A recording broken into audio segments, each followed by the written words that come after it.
بنتي يا بهاني، انت يا بيت، هي فين البنت دي؟ مين؟ سعاد. تعالي انا اهو، تعالي يا حبيبتي، تعالي. حبيبتك ايه يا حبيبتي؟ حبة بورس. ايه اللي خلاكي يا بنتي تروحي تقولي لست ابوهم اللي انا كنت في الغردقة؟ ماشي، انا مش هكلمك تاني في التليفون ولا هتبقى صاحبتي، سري، انا مش هعملك على حاجة تاني. والله يا سعاد ماليش دعوة، ده هي كانت معدية من هيني وانا كنت بمشي جاموسي وسمعتني وانا بكلمك في التليفون، قالت لي خد يا بنتي يا بهان، هي فين البنت سعاد؟ فقلت لها ده في الغردقة، على اساس ان هي جدتك وعارفة كل حاجة عنك، معرفش اللي هي بتقررني في الكلام، حقك عليا. طب بصي بقى، ست ابوهم بقت عدوتي، وانت عارفة كويس ان هي خربت لي فرحي، وكمان هتخرب بيت امي الايام دي. ما تعرفش حاجة عني يا بهانة، ولو جت سألتك عني في اي وقت قولي لها ما اعرفش حاجة عنها، ولا اي حد يسألك عني تقولي حاجة عليا. خلاص، عشان انت المفروض تكوني صاحبتي واختي، وكمان المفروض انك تحافظي على سري كمان. خلاص، عشان لو حصل حاجة تانية يا بهاني هقاطعك ومش هكلمك تاني. خلاص حاضر يا سعاد. انت يا بنت، انت وحشتيني قوي. الحمد لله على السلامة. خلاص ما تزعليش مني قوي كده، انا ما اعرفش ان انا هغلط الغلطة دي، خلاص ما تزعليش. وانت كمان يا جاموسي، يا بهيمي، يا حماري، بدل ما اضربك وتزعلي مني، عشان انا كان جوايا زعل كبير من ناحيتك، فاشتمك احسن. بتعملي ايه هنا يا بنت؟ هو انا كل ما اشوفك الاقيكي قاعده في الزراعيه هنا، ما بتقعديش في البيت ليه يا بنت؟ انا وامي متفقين ان اني اكون هنا في الزراعيه ااكل الجاموسه واشوف برضو الارض محتاجه ايه، وسعديه اختي في البيت في الدار، يعني بتنظف الدار، فكل واحده بتعمل حاجه عشان امي مش هتقدر تعمل كل حاجه. ايوه شاطره يا بنت، ايوه شاطره كده، عشان الواحد يعتمد عليكي ما تيجي تتجوزي. الجواز حلوه قوي يا بنت، حلوه قوي، والغردقه كانت جميله قوي. كان نفسي اجيب امي واجيب كله، بس الحاجات غاليه قوي هناك، غاليه، وكمان الاجانب يا لهوي كانوا جدعين يا بنت، وما مش بيتكسفوا خالص ولا عندهم حياء. بس انا كنت مبسوطه قوي انا وسعيد. عقبالك يا بنت ما اشوفك عروسه كده في بيتك، وتبطلي تقفي في طريق الزراعيه تكلمي اللي رايح واللي جاي يا بنت الادب. حبيبتي يا سعاد، وحشتيني قوي ووحشني كلامك كمان. هو انت رايحه فين؟ ما تيجي تقعدي معايا انا وسعديه في الدار، امي عايزاكي وكمان وحشتينها قوي. امي قالت لي انا عايزه سعاد، مش عارفه هي عايزاكي ليه. حاضر، بس عشان سعيد لسه مكلمني في التليفون عايزني اروح اوكله في الدار، هروح اوكله وابقى استاذنه كده ان انا اجي اشوف امك عايزه ايه. يلا سلام عليكم. يا رب اتجوز انا كمان. البنت سعاد بتقول الجواز حلو قوي ويعزي راعي يا رب قابل حبيبي. ايوه يا ايوه انا جايه اهو. ايه يا سعاد، كل ده كنت فين؟ كل ده اقعد استناكوا كيدي وكمان احط الوكل لنفسي واكل. معلش يا سعيد، حدك عليا، انا في مصايب ومشاكل مع ست ابوهم، هتخرب بيت امي زي ما خربت فرحنا كمان. ليه؟ حصل ايه تاني؟ الوليه دي شرانيه قوي يا سعاد، وابعدي عنها، هتخرب الدار لامك ويبقى بسببك. ما تحطيش راسك براسي عشان هي عنيده وبتحب المشاكل، ابعدي عنها واسمعي كلامي. طب اعمل ايه يا سعيد؟ ده شرط على ابوي ان هو يتجوز الاسبوع الجاي، وجايبه له العروسه، لحد دلوقتي ما نعرفش مين العروسه، وامي هتموت من الصدمه، مش عارفه اعمل ايه. وكمان عايزه اتجوز هناء ابن عمنا الجاموس بيه، مش عارفه انا اتصرف ازاي. ورحت اتخانقت معاها ومصره وراكبه دماغها، وجابت العروسه لابوي، وابوي شكله حان وعايز يتجوز الراجل الكبير اللي هطل بيه، مش عارفه اعمل ايه. طب امك ما توافقش وتمشي وتسيب الدار، وهناء فهميها يا اختك الصغيره وبتحبك، اقعدي جنبيها وقولي لها ان ابن عمنا ده ما ينفعش ليها، ما ينفعش اصلا، ده ولا عنده شغل ولا شغلان، وابوك راجل كبير هتلاقيه بيريحها يعني، ما تخليهمش يوافقوا على الكلام ده.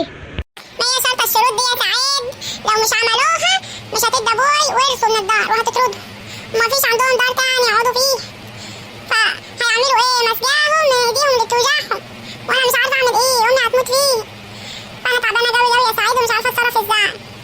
والموضوع اللي شاغلني ان ام بهاني، انت عارف بهانه صاحبتي عايزاني ضروري، فمش عارفه هي عايزاني ليه، فاستاذن منك كده يا سعيد اروح سعواش. بقول لك ايه، مش كل يوم تقولي انت رايحه فين، انت لسه عروسه، ما ينفعش انت كل يوم في الشارع كده. في ايه يا سعاد؟ انا ما بحبش الكلام ده. معلش يا سعيد، معلش احترم موقفي، الموقف اللي انا فيه دي صعب وانا مش عارفه اتصرف ازاي، وانا لوحدي فيه، فلازم افهم الديني وافهم ست ابوهم بتعمل ايه من ورانا. واسكت، مش سمعت بهانه وهي بتكلمني في التليفون اللي احنا كنا في الغردقه، وراحت هي وجوزها سافرت النهارده، سافرت حجزت هناك وهتروح الغردقة. الست الكبيرة الهطلة دي هتنزل البحر. لا والله. طب اوعي تكوني قلتيلي على الفندق اللي احنا كنا فيه، ما تبقيش هطلة انت كمان. لا يا سعيد، هو انت عارف يعني ان انا عبيطة للدرجة دي؟ لا انا ما قلتهاش حاجة اصلا، بقول لك سمعت بهانة وهي بتكلمني في التليفون، وهي اللي عرفت من بهانة مش مني انا. هو انت رايح فين؟ ايه الشياكة اللي انت بتشيكها دي؟ هو انت نازل؟ الو، ايه يا محمود؟ ايوه انا نازل اهو. ايوه انا لبست. هو فين طريق الفرح دي؟ خلاص ماشي، انا نازل اهو، انا جاهز. يلا يلا، سلام عليكم. ايوه حضر العربية، انا نازل خلاص اهو. يلا سلام عليكم. انا رايح فرح يا سعاد، هاخد الواد محمود صاحبي النهارده الشبكة بتاعته. انا هروح الفرح واجي. روح عشان ما ازعلكيش. روحي شوفي ام بهانة عايزة ايه، وما تتصرفيش تصرف يعمل لك مشكلة كبيرة. انا عارف دماغك مجنونة لوحديها. ماشي؟ يلا سلام عليكم. ربنا يخليك ليا يا سعيد، دايما حاسس بيك. انا هروح بقى اشوف ام بهاني، شكلها عندها سر كبير محدش عارفه غيرها. بنتي يا بهاني، يا بيت تعالي، انا جيت اهو. بصي خدي بس اقولك. والنبي نورتنا يا سعاد. تعالي جو، امي مستنياك، امي عايزاك. ايه في ايه؟ ما تعرفيش امك عايزاني دي عشان ابقى عارفه يعني لا يكون في حاجه انت جايبها لها، ولا حاجه انا عارفاكي قرشانه كبيره بتاعت مشاكل. والله يا حبيبتي ما قلت لها حاجه، هي قالت لي انت صاحبه سعاد، اما سعاد تيجي في اي وقت وتعرفي ان هي نزلت من شهر العسل يعني، خليها تعدي عليا عشان انا عايزاها في موضوع كبير. طيب خلاص ماشي، قولي لها انا جيت، قولي لها. يا اما سعاد جات لك اهو، سعاد جات لك، انا قلت لها وجات لك اهو. يلا تعالي يا سعاد، تعالي، هي جوه اهي وسمعتني. يلا بقى تعالي يا بنتي يا سعاد، تعالي والنبي، وحشتيني قوي يا بنت. ايه الاخبار؟ ايه اخبار الجواز؟ حلو ولا لا؟ ايه يا حبيبتي يا ام بهان، عامله ايه؟ اهو بنقضي الايام وان شاء الله خير يعني. البنت بهانه قالت ان انت عايزاني تسيبي طبيعي. في ايه؟ قولي الحوارات اللي بتمشي في البلد الايام دي. طب اقعدي، طيب اقعدي، انت جايه كده وعايزه تمشي على طول، اقعدي.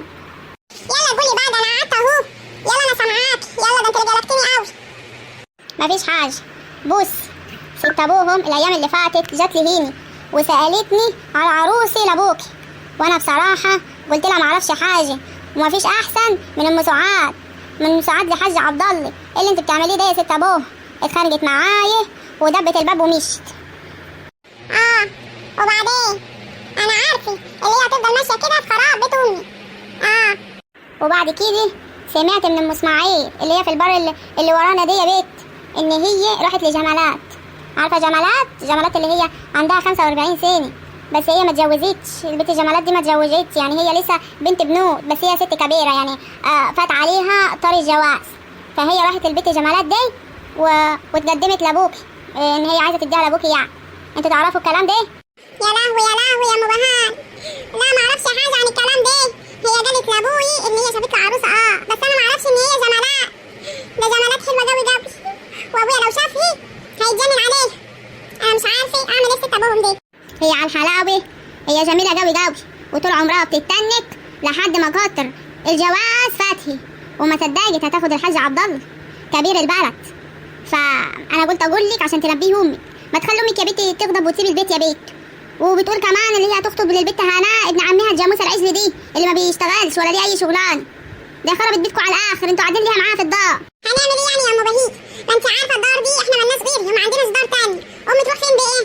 امي ست كبيره ولا عندها اب ولا عندها ام، وكمان اخواتها كلهم اتجوزوا. هتروح فين بقى؟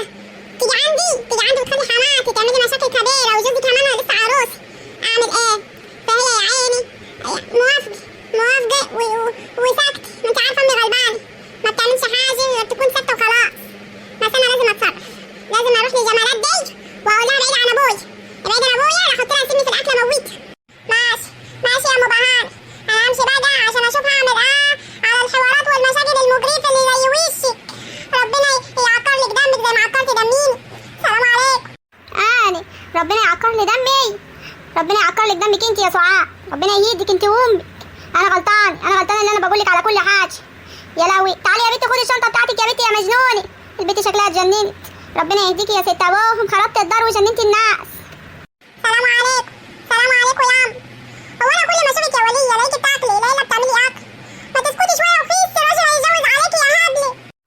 يا جاموسه يا سعاء. انت يا بيت، انت كنت عند مباهنه بتعملي ايه؟ البت بهاني لسه جايبه لي الشنطه بتاعتك اهي. تعالي وقولي لي، البت مباهنه دي عارفه كل حاجه عن البلد. تعالي فهميني. ما انا جايه اهو عشان اقول لك، ما انا لازم اقول لك، ما ينفعش ان انا اخبي عليك. عشان كده بسالك على البت عناء فين، عشان ما تقولش حاجه لحد لا تكون بتتصنت علينا ولا حاجه. لا مش موجود. بعتها تجيب لي جبني من ام اسماعيل. ام اسماعيل؟ ده ام اسماعيل فتحتي ياما في البلد كلها. فين؟ طيب قولي لي وجربي كده عشان تاكلي. ما انت اللي انا هقوله لك ده، الاكل ده كله هتدخليه تاني، مش هتاكلي حاجه. ما انت ما تعرفيش اللي انا هقوله لك هيخليك تتفي الاكل اللي في بوقك وكمان ترمي الاكل ده، ما تاكليش بتاتا. على اللي احنا هيحصل لنا من ست ابوهم ربنا يقودي. ام اسماعيل عرفت ان ست ابوهم راحت اتقدمت لجمالات.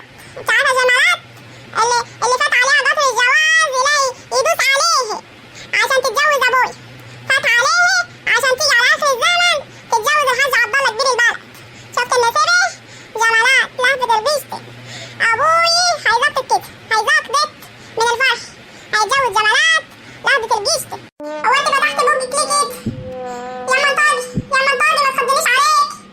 طب بصي بقى انا عشاني، عشان لو متي ما يقوليش اني سعاد هي اللي موتتك. سلام عليك يا ست جمالات، يا ست جمالات. هو مفيش حد مني ولا ايه؟ عايزه مين يا ست؟ عايزه مين؟ عايزه يا حبيبي يا ست جمالات. خشي قوليلي ان سعاد بري عايزه تخشي تقعد معاكي شويه. حاضر هخش اقوليك. يا ترى جمالات هترضي تقابلني بعد ما عرفت اللي انا عرفت ان هي عايزه تتجوز ابوي؟ ويا ترى ايه ردك عليها؟ يا جماعه لو عجبكم الفيديو ما تنسوش اللايكات بتشجعني ان انا احاول احل المشكله اكتر، وكمان التعليقات الجميله منكم برضه بتشجعني. ماشي، انا هخش بقى الجمالات وهقول لكم الفيديو الجاي هي هتعمل معايا ايه. يلا سلام عليكم. ما تنسوش